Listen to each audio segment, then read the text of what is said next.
Place à notre portrait. Ce soir, notre invité a caché un tigre dans son moteur. Et même plusieurs tigres. Bonsoir Hervé Boutelier. Bonsoir à vous.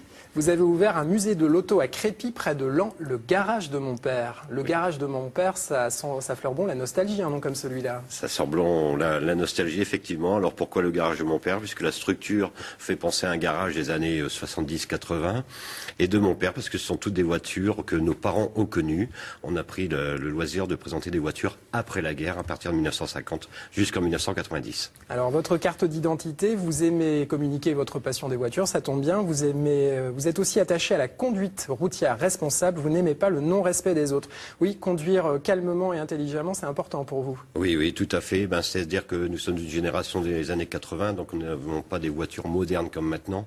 Donc on avait le temps de regarder la route, on avait le temps de rouler, on avait le temps de conduire. Et donc c'est très important pour moi et c'est pour ça que j'ai pris la place de responsable communication au sein de l'association départementale de la sécurité routière de l'Aisne. Eh bien, ce que je vous propose maintenant, c'est qu'on les découvre, ces voitures. Laurent Pénichou et Julien Guéry ont fait rugir le moteur, forcément.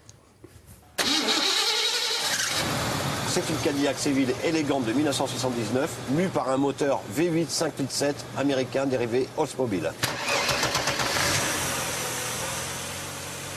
Mercedes 260E, 1992, moteur 2,6 litres 6 cylindres, une merveille.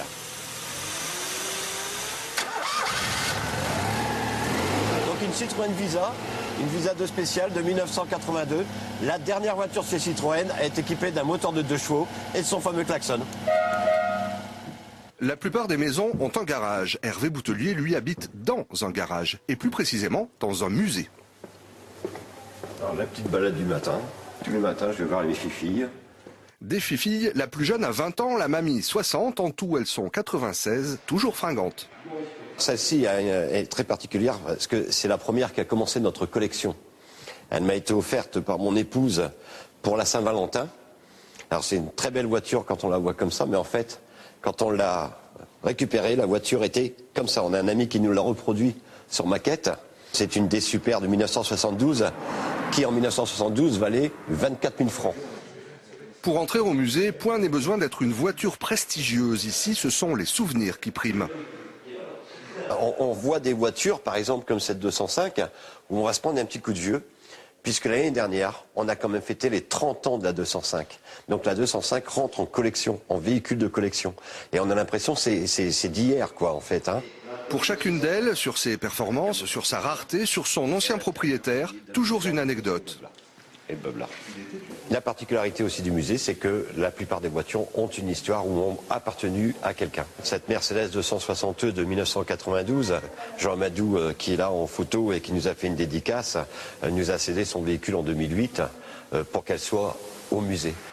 Le point commun de toutes les pensionnaires, sauf pour 3 d'entre elles, et pas forcément les plus anciennes, c'est qu'elles roulent encore.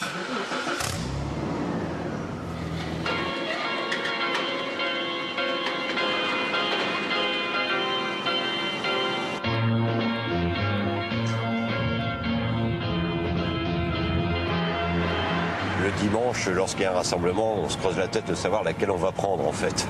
Et le but, c'est aussi de les garder dans leur jus, pas forcément les restaurer, Oui, alors ça c'était un choix délibéré. Et les gens préféraient voir des voitures de cette époque-là dans leur jus pour avoir ce sentiment de vécu. Elles ont leur âme en fait. Et ça fait remonter les souvenirs aux gens de dire « Ah bah oui, on les a vues sur la route ces voitures-là ».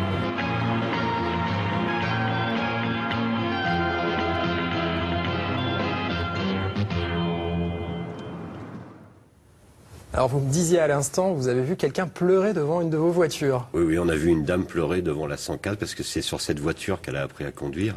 Et on a des grandes histoires d'émotion. On a eu un monsieur qui a retrouvé sa première voiture dans notre musée. Il pensait qu'elle était à la casse. Et en fait, il l'a retrouvée dans notre musée. Et ce qui est intéressant chez vous en plus, c'est qu'on peut s'asseoir dans ces voitures. Comme vous le dites dans le reportage, vous tenez à ce qu'elles restent dans leur jus. Donc on peut s'approcher, on peut toucher. Ah, tout à fait. Vous pouvez remarquer qu'il n'y a pas de barrière. Donc on s'approche des voitures, les gens demandent à s'asseoir, on ouvre la porte, on les fait asseoir et ils voient la différence de confort qu'il y avait.